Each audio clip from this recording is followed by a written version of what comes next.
జూబ్లీహిల్స్ ఎన్నికల్లో కూడా చాలా రసవత్తరంగా అయితే జరుగుతున్నాయి. బైపోల్ ఎలక్షన్స్ రావడం వలన ప్రతి ఒక్కరు కూడా ప్రతి ఒక్క పార్టీ నాయకులు కూడా డోర్ టు డోర్ క్యాంపెయిన్ చేస్తున్నారు. ప్రతి ఒక్క కార్యకర్తను కూడా కలుస్తున్నారు. ప్రతి ఒక్క పర్సన్ కూడా కలిసి ఓట్ల గురించి కూడా అడుగుతున్నారు అనమాట. మన దగ్గర ఇప్పుడు వెల్లింగ్ సీనియర్ ఉన్నాడు. మనం మాట్లాడదాం అసలు ఏం జరుగుతుంది, జూబ్లీహిల్స్ ఎన్నికలు ఎలా ఉండబోతున్నాయి, ఎవరికి ప్రజలందరూ కూడా పట్టం కట్టబోతున్నారు అనే దానిపై కూడా మనం మాట్లాడే ప్రయత్నం చేద్దాం. నమస్తే అన్న.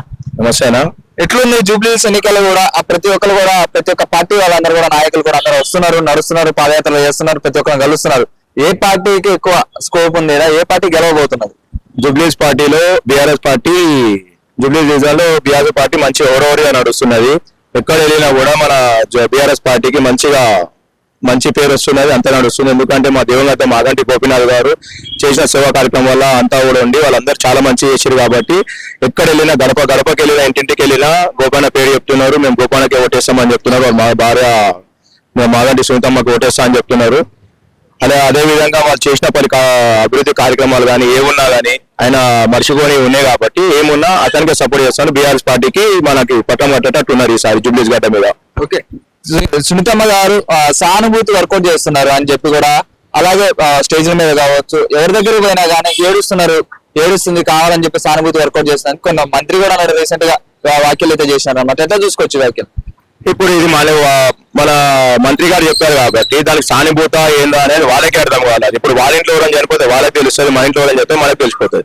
ఉన్నవాసం చెప్పాలంటే ఇంటికి భార్యకు ఏముందంటే ఎక్కడున్నా ఏం చేసినా మగవాళ్ళు అనేది ఒక ఇంటి దిక్కుంటారు. కాబట్టి ఆ మగవాడే భార్య బలం ఉంటుంది, ఒక ఆడదాని బలం అనమాట. అది ఆడదాని బలం లేనప్పుడు ఆ ఏడుస్తారా వాళ్ళ జీవితాంతం ఏడుస్తూనే ఉంటారు. ఒక భార్య మొగోడు అనేది ఇంటికి అండ ఉంటది. కాబట్టి వాళ్ళు ఇంతవరకు పబ్లిక్ ఆయన ఇప్పటివరకు బయటకు చూపించలేదు. మాగంటి సునీతమ్మకి ఏంటంటే ఇంతవరకు పబ్లిక్ అనేది వీళ్ళ అని ఎవరంత తెలియదు. పబ్లిక్ అనే ఆధారం ఎంత ఉంది మా ఆయనకనే వాళ్ళకి తెలియదు. అంత పబ్లిక్ మనం చూసి ఎమోషనల్ గా మేము కంట్లోకి నుంచి నీళ్ళు తెచ్చుకునేసరికి దానికి మన మంత్రి గారు సానుభూతిక అని చెప్పి అంటున్నారు.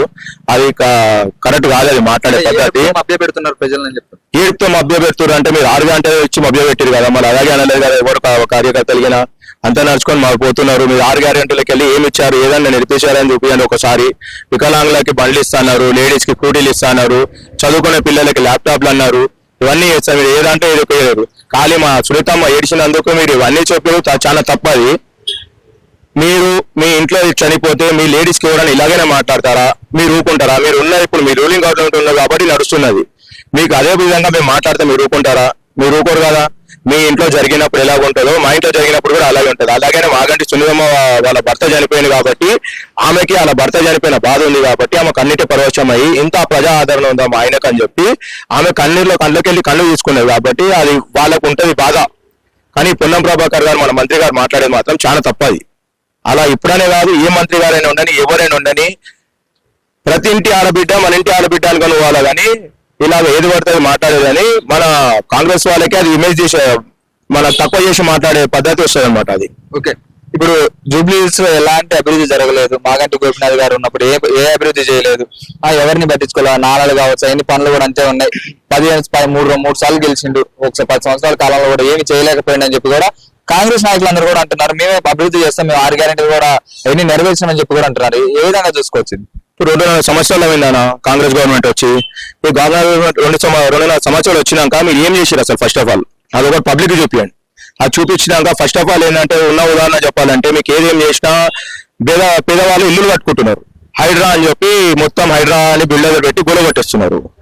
మన బీఆర్ఎస్ ప్రభుత్వం ఎప్పుడు ప్రభుత్వం ఏం చేసిందంటే 80 గదాలు 90 గదాలు వితౌట్ పర్మిషన్ ఉన్న గవర్నమెంట్ తరఫు నుంచి ఒక 5 లక్షలు ఫండ్ రిలీజ్ చేపించి అవన్నీ చేసి ఇల్లు కట్టుకోనికే పబ్లిక్ ప్రోత్సాహం చేసి బీద వాళ్ళకి అండగా నిలిచింది. ఇప్పుడున్న కాంగ్రెస్ ప్రభుత్వం ఏం చేసిందంటే వాళ్ళు బీద చూస్తలేరు, పెద్ద చూస్తలేరు, చిన్న చూస్తలేరు. మొన్న జీడిమట్ల కానీ కొండాపూర్ కానీ మన ఇక్కడ పురాణ పురుషాలు అక్కడిక్కడ వెళ్ళిన దగ్గర కొన్ని దగ్గర మన అది చూసుకొని వాళ్ళు ఏం చేసిరంటే ఇవన్నీ హైడ్రా కిందకి వస్తాయని చెప్పి 10 కొట్టి హైడ్రా కిందకి వేసి గులగొట్టేస్తున్నారు వాళ్ళు. అప్పుడు పేదవాళ్ళు చిన్నప్పటి నుంచి వాళ్ళు ఏంటంటే రూపాయి కూడబెట్టుకుని కట్టుకున్న డబ్బులతోని వాళ్ళు హైడ్రా గులగొట్టారు. మొన్న ఒక చిన్న పాప అడిగింది, ఇప్పుడు మా ఇల్లు గులగొట్టారు రేవంత్ గారు, మేము ఇప్పుడు ఎక్కడ ఉండాలా, మేము ఏం చేయాలా, మాకు భోజనాలు ఏవి అని అడిగారు. ఆ పాపకు మీరు సమాధానం చెప్పారు ఇప్పటివరకు? ఫస్ట్ ఆఫ్ ఆల్ ఆ పాపకు సమాధానం చెప్పారు. ఇప్పుడు ఆ రోడ్ మీద కూర్చొని ఎక్కడ వండుకుంటే వాళ్ళు ఏం చేస్తారు? వాళ్ళ సామాన్లు ఎక్కడ పోయినాయి? హైడ్రా పేరుతో మీరు అంతా కూల్చేసి వాళ్ళ లైఫ్ లైన్ నాశనం చేస్తున్నారు. ఇప్పుడు వాళ్ళు మళ్ళీ ఆ ఇల్లు కట్టుకోనికి ఎన్ని సంవత్సరాలు కష్టపడాలో వాళ్ళ బాధ వాళ్ళకి తెలుస్తుంది. దాన్ని బట్టి మీరు చెప్పండి ఒకసారి. అంటే ఒకవేళ కాంగ్రెస్ ప్రభుత్వం గెలిస్తే అక్కడ మళ్ళీ హైడ్రా వచ్చే అవకాశం ఉంది. వాళ్ళందరూ కూడా హైదరాబాద్ దగ్గర నుండి పిలిచినట్టు వాళ్ళకి అనిపిస్తుంది. ఇక్కడ ఉన్న ఎంతో మంది అమాయకులు ఇల్లు కూడా పోతాయి అనుకోవచ్చా?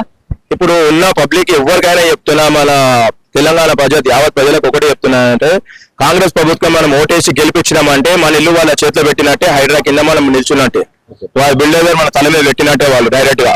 ఇప్పుడు ప్రతి ఒక్కరు మనం ఏమేమంటే కారు కావాలని కారు అనుకుంటారు. మనం ప్రతి ఒక్కరు చిన్న పెద్ద ఎవరు వాళ్ళ మధ్యలో ప్రతి ఇంటికి కారు ఉంటుంది. ఆ కారు ఇంట్లో పార్కింగ్ పెట్టుకోవాలంటే మనకి ఇల్లు ఉండాలి. అదే కాంగ్రెస్ ప్రభుత్వం ఓటు వేయాలంటే మనం ఓటేసి వాళ్ళని గెలిపిస్తే మాత్రం మనకి ఇల్లు ఉండదు, చేతిలో కారు ఉండదు, నిల్వ నీడ ఉండదు. దాన్ని బట్టి ఆలోచించుకొని మనం కాంగ్రెస్ గెలిపించాలా, బీఆర్ఎస్ ని గెలిపించాలా, మీరు ఆలోచించి చెప్పండి ఒకసారి. ఓకే, ఫైనల్ గా జూబ్లీహిల్స్ ప్రజలందరూ కూడా మీరు ఏం చెప్పదలుచుకున్నారు? జూబ్లీహిల్స్ ప్రజలు ఎవరిని ఎన్నుకుంటే మంచి దగ్గర తీసుకున్నట్టు, ఎవరిని ఎన్నుకోకపోతే మనం ఒక బారి నుంచి బయటకు వచ్చినట్టు అనిపిస్తుంది అని చెప్పుకోవచ్చు. జూబ్లీహిల్స్ ప్రజలకి కానీ ఎవరికైనా యావత్ మంది తెలంగాణ ప్రజలకు ఒకటే చెప్పేస్తున్నాయి ఏంటంటే, మన కాంగ్రెస్ ప్రభుత్వం ఓటేసి గెలిపించుకున్నాము. ఇప్పటివరకు మనం ఏ అవ్వాలి లేదు, ఏం లేదు. వాళ్ళకి ఇచ్చినామంటే మన చేతిలో మనం ఇక వేరే లాంగ్వేజ్ వస్తుంటది, కానీ మనకు బాగా అంటే మన రాయి మనం కొట్టుకున్నట్టే అనమాట. అది కాకుండా మనం బీఆర్ఎస్ జెండా తీసుకొచ్చి ముంగడు పెట్టినామంటే మన కేసీఆర్ గారి కేటీఆర్ గారి హరీష్ రావు గారు ఎవరున్నా మనకి అండగా నిలిచారు. మన తెలంగాణ ప్రభుత్వం తెచ్చుకున్నట్టు ఉంటది, మనకి ఎవరితో ఇంత ప్రాబ్లం ఉండదు. ఇప్పుడు తెలంగాణ వచ్చి అందరికి అన్ని చేసిపోయింది. ఈ గత 2.5 సంవత్సరం చేయం లేకుండా మనం ఎంత బాధపడతామో మనకు తెలుసు. ఒక హామీ నెరవేరలేదు. ఇప్పుడు మన లేడీస్ కి పాపం వృద్ధాప్య పెన్షన్ అన్నారు, 4,500 అది అన్నారు. 4,500 ఏం లేవు, అవి వచ్చిన 2,000 కూడా వస్తలేవు. వాళ్ళు ముసలి ఉన్నారు, ఎంత తిరుగుతారో ఏం చేస్తారో వాళ్ళకి తెలుసు. ఇంకా మొన్న బోడబండలు అయితే ఒక లేడీస్ చాలా గలీజ్గా పెట్టింది. ఏమన్నా మనం చూస్తాము మాట్లాడుతానని మాట్లాడారు. దాన్ని బట్టి మీరు ఉదాహరణకు అర్థం చేసుకోండి. మనకేమున్నా ఏం చేసినప్పుడు జూబ్లీహిల్స్ గడ్డ మీద మొత్తము బీఆర్ఎస్ మన జెండా ఎగిరేస్తారు. మొత్తం యావత్ ప్రజా తెలంగాణ ఎవరున్నా కూడా జూబ్లీహిల్స్ గడ్డ వైపే చూస్తున్నారు అనమాట. మన తెలంగాణ రావాలా, బీఆర్ఎస్ జెండా ఎగరేయాలని. దాంట్లో మేము ఆశించేది అనేది జూబ్లీహిల్స్ గడ్డ మీద మన బీఆర్ఎస్ జెండా రావాలా. మాకు మాగంటి గోపీనాథ్ గారి గడ్డ మీద మేము చూడాలా, నాయకత్వం ఆయన చూసుకోవాలా. వాళ్ళ భార్యని మేము నిల్చొని పెట్టి మేమేం చేయాలో చేసి చూపించాలి. షేర్ చేయండి, లైక్ చేయండి, సబ్స్క్రైబ్ చేయండి. మరిన్ని వీడియోల కోసం బెల్ సింబల్ పై క్లిక్ చేయండి.